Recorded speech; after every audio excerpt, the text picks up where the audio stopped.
So hello everyone, সবাই কেমন আছেন? আশা করছি সবাই ভালোই আছেন, আমিও ভালো আছি। আজ কিন্তু সোমবারের দিনটা কিন্তু সকাল থেকেই শুরু করলাম। ছোটদের ভালোবাসা আর বড়দের প্রণাম জানিয়ে আজকের ব্লগটা আমি এখন থেকেই স্টার্ট করছি। ঘুম থেকে উঠে পড়েছি, অনেকক্ষণ হয়ে গেল। রোদ কিন্তু প্রায় ছুঁই ছুঁই অবস্থা, মানে আকাশে কিন্তু রোদ অনেকক্ষণ উঠে গিয়েছে। আজকে আমার উঠতে অনেকটা লেট হয়ে গিয়েছে। মেয়ে যাবে পড়তে, মেয়েকেও একবার ডেকে এলাম, তো মেয়ে এখনো ঘুম থেকে ওঠেনি। এরপর উঠেছে। সপ্তাহে 3 দিন তোর ক্লাস থাকে, মানে 3 দিন করে 3টে স্যারের কাছে ক্লাস, মানে সপ্তাহে রোজই ক্লাস। একটা দিন থাকে না, যেটা হচ্ছে রোববার দিনটা, বুঝতেই পারছো।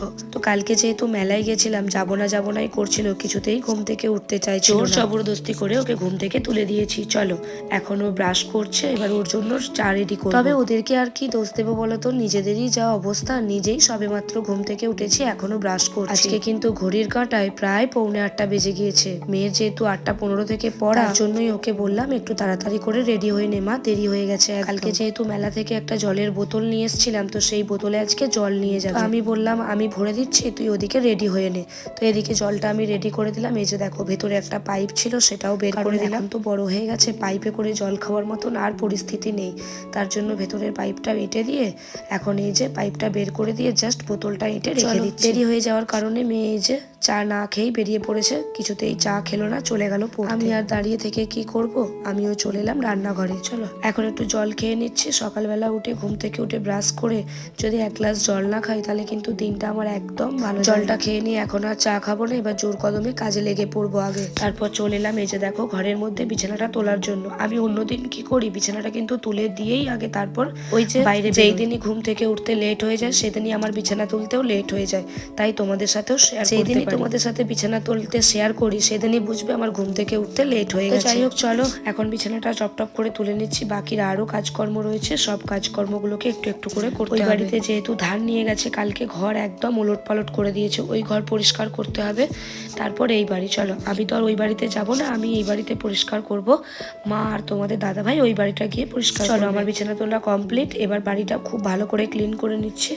আর কালকে যেহেতু মেলায় গেছিলাম, এই যে দেখো আমার দাদা ভাই, মানে আমার দাদা আর কি, তো যেহেতু মেয়েদেরকে একটা পৌষ সংক্রান্তিতে বলে না গুড় নারকোল এসব, গ্রাম অঞ্চলের দিকে তো এই নিয়ম কানুনগুলো আছে। তো কালকে মেলা দেখতে গেছিলাম, ওখানেই দিয়ে দিয়েছে।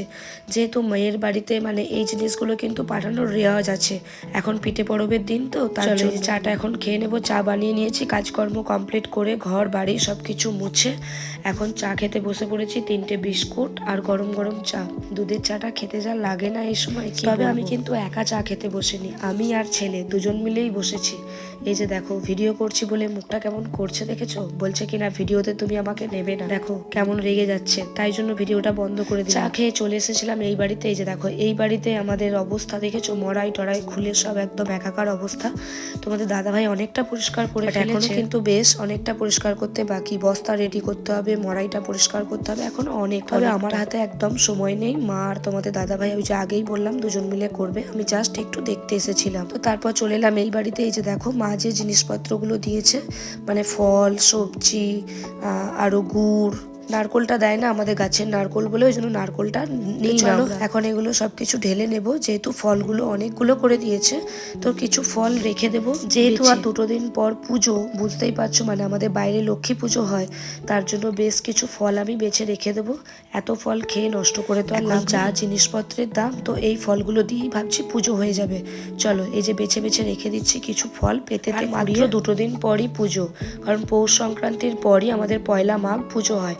আর তো হাতে গোনা মাত্র কয়েকটা দিন, তার জন্যই ভাবলাম যে না, বেশ কিছু ফল বেছে বেছে রেখে দিই, তাহলে আর কিনতে হবে না, অল্প কিছু কিনলেই। তারপরে ওদিকে দেখো আমি রান্না বান্না বসিয়ে দিয়েছিলাম, আর তোমাদের সাথে ভিডিও শেয়ার করা হয়নি। তো এই যে দেখো এখন মুড়ি খেতে। কালকে মেলা দেখতে গেছিলাম, মেলাতে গিয়ে যে গরম গরম জিলিপি কিনে এনেছিলাম, তো আজকে মুড়ি খাবার কিছু করিনি। জিলিপি, তার সঙ্গে শাঁকা আলু, তার সাথে মটরশুঁটি, কলাই আর একটুখানি পোস্ত, ব্যাস এই দিয়েই আজকে মুড়ি খেয়ে নিচ্ছি। বলবে দিদিভাই পোস্ত দিয়ে আবার মুড়ি খাও? হ্যাঁ গো। আর এদিকে দেখো, মেয়ের শরীরটা প্রচন্ড খারাপ করে গিয়েছে। কালকে বললাম ছেলের শরীর খারাপ, আজকে মেয়ের শরীর খারাপ করে গিয়েছে। প্রচন্ড গায়ে জ্বর আর মাথা ব্যথা করছে, ওই জন্য এখন শুয়ে শুয়ে ফোন দেখছে, আর ওই যে বাদাম ভাজা এনেছিলাম বাদাম ভাজা খাচ্ছে। ছেলে আর একা একা কি করবে, কিছুই বুঝতে পারছে না, তাই জন্য একবার দিদির কাছে আসছে আর একবার চলে যাচ্ছে, দুটো বাদাম ভাজা নিচ্ছে আর চলে যাচ্ছে। কালকে এই যে মেলা থেকে এই খেলনাটা কিনে নিয়ে এসেছিল, এটাকে নিয়ে আমি ভিডিও করছি দেখে আমাকে সামনে রেখে এটা দেখাচ্ছে, আর এটা কিন্তু দাম খুব কম, কিন্তু জিনিসটা ভীষণ। তো তারপরে খাওয়া দাওয়া করে এই যে দেখো এখন এটা আমাদের হচ্ছে পৌষ, এই যে ধান চলে যায়, যে ধান ঝাড়া হয়, তো ধানের যে একটা আঁটি থাকে সেই আঁটিটাই হচ্ছে আমাদের পৌষ।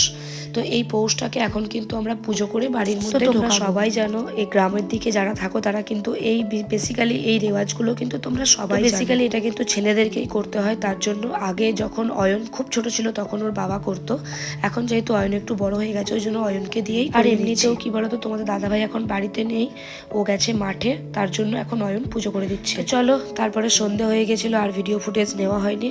এখন মেয়ের একটু মানে জ্বরটা কমেছে, মাথার যন্ত্রণাটা কমেছে, তার জন্য ও এদিকে বেসন বানাচ্ছে, মুড়ি খাবে, আর আমি এদিকে চাটা বসিয়ে দিয়েছি, মাও তার সাথে রয়েছে, তো একটু হাতে হাতে হেল্প করে দিচ্ছে এই যা। তো তাহলে বন্ধুরা, আজকের মতো ভিডিওটা এখানেই কমপ্লিট করলাম। কেমন লাগলো অবশ্যই কমেন্টে জানিও। কতটা ভয়েস ওভার দিতে পারছি আমি জানি না, তবুও আমি চেষ্টা করছি তোমাদেরকে ভয়েস ওভারটা দেওয়ার। তো আজকের মতো ভিডিওটা এখানেই শেষ করলাম। টাটা বাই বাই, আবার দেখা হবে আগামীকাল নেক্সট ভিডিওতে।